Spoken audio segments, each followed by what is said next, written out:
আসসালামু আলাইকুম। আমি অনামিকা। অনামিকা স্বপ্ন কুটিরে আরেকটি নতুন ব্লগ ভিডিও নিয়ে হাজির। আজকে আমি দেখাচ্ছি এটাকে বলে মিনি পতেঙ্গা। এটা দোহার দোহার মইনুট ঘাট, যে জায়গাটা যায় মইনুট ঘাটে বামে চলে যায়, আর সোজা আরেকটা রাস্তা আছে মইনুট ঘাটের যে মোচড়, এই মোচড়ে গেলে দেখবেন ওখানে মইনুট ঘাট লেখা, বামে টিক চিহ্ন দেয়া, আর সোজা হলো গিয়ে মিনি পতেঙ্গা একটা জায়গা, সেটা হলো গিয়া বাড়াইর হাট একটা জায়গা আছে।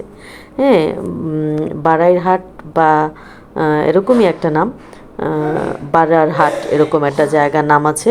তো সেই জায়গাটাতে একটা জায়গা বানিয়েছে, মিনি পতেঙ্গা বলে এটাকে, যেটা আমরা চিটংয়ে দেখি ওরকম আর কি। আসলে কি এখানে বড় বড় পানির মধ্যে বড় বড় ব্লক বানিয়ে ফেলেছে, ব্লক যেগুলি পতেঙ্গাতে আছে। তো এই ব্লকগুলি এখন পানির নিচে ডুবে গিয়েছে, দেখা যাচ্ছে না। এই সিঁড়িটা দিয়ে নিচে গেলেই ওই ব্লকগুলি ছিল আমরা এর আগে যখন গিয়েছি। এখন বর্ষাকাল, সব ডুবে গিয়েছে। এখন আপনারা কেউ এখানে ঘুরতে আসবেন না, আসলে মন খারাপ হবে। কারণ এটার সৌন্দর্যটাই হলো সেই ব্লকগুলির মধ্যে বসে ছবি তোলা, সূর্যাস্ত দেখা। আর এখানে অনেক স্ট্রিট ফুড আছে, এখানে আপনারা অনেক খাবার দাবার খেতে পারবেন, আর ট্রলারে করে ঘুরতে পারবেন। হ্যাঁ, এই জায়গাটা এত সুন্দর।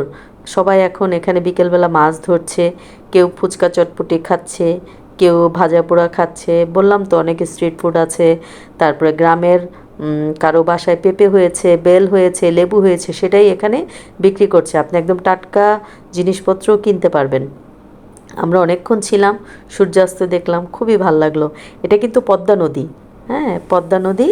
পদ্মার কিনারে বসে এরকম সূর্যাস্ত দেখতে দেখতে বিকেলবেলা একটু ভাজা পোড়া খাওয়া খুবই মজার একটা বিষয়। তো আমি আপনাদেরকে বলার উদ্দেশ্য, এখন আপনারা এখানে আসবেন না, পানি কমে গেলে শীতের মধ্যে আসবেন। খুব সুন্দর একটি ঘোরার জায়গা, ফ্যামিলি নিয়ে আসুন। এসে বিকেলবেলা একটু ঘোরাঘুরি করেন, স্ট্রিট ফুড খান, তারপরে আবার সন্ধ্যা হতে হতে ঢাকা ফিরে চলে আসুন। খুবই ভালো লাগবে। আর ব্লগগুলি যখন বের হবে তখন বেশি ভালো লাগবে, কারণ এখন তো পানির নিচে সৌন্দর্যটা বোঝা যাচ্ছে না। আর আমি আপনাদের এখন দেখানোর উদ্দেশ্য এটাই, যে এখন কেউ মিনি পতেঙ্গাতে ঘুরতে আসবে না। এটা হলো দোহার মইনুট ঘাটের মোচড়ে যেয়ে সোজা আরেকটি রাস্তা, সেটা হলো গিয়া বারৈহাট বা এরকম একটা জায়গা। হ্যাঁ, আপনারা মইনুট ঘাটের মোচড়ে গিয়ে জিজ্ঞেস করলেই হবে মিনি পতেঙ্গা কোথায়, যে কেউ আপনাকে দেখিয়ে দিবে রোড। তো সবাই একবার হলো এখানে বেড়াতে আসবেন, একটি মুহূর্ত কাটাবেন। খুবই সুন্দর একটা ঘোরার জায়গা। আমরা তো ঘোরার অনেক জায়গা খুঁজি, আসলে পাই না। আশেপাশে খুঁজলেই পাওয়া যায়, বেশি সময় লাগে না, 1 ঘন্টার মতো লাগে যেতে। গেলে খুবই ভাল লাগবে। আর আমরা এই জায়গাগুলিকে নোংরা করে ফেলি, এটা খুব খারাপ লাগে। যেই যাবেন আপনাদের ময়লা আপনাদের সাথে করে নিয়ে আসবেন, নিজেদের বাসায় ফেলে দিবেন। আর মইনুট ঘাটে একটা মজার মিষ্টির দোকান আছে, সেটা হলো ইসলামিয়া মিষ্টি। এই ইসলামিয়া মিষ্টি থেকে এখানে যে স্পঞ্জের রসগোল্লা পাওয়া যায়, এটা খেতে ভুলবেন না বা আনতেও ভুলবেন না।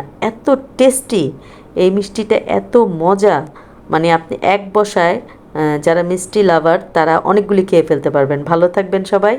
আসসালামু আলাইকুম।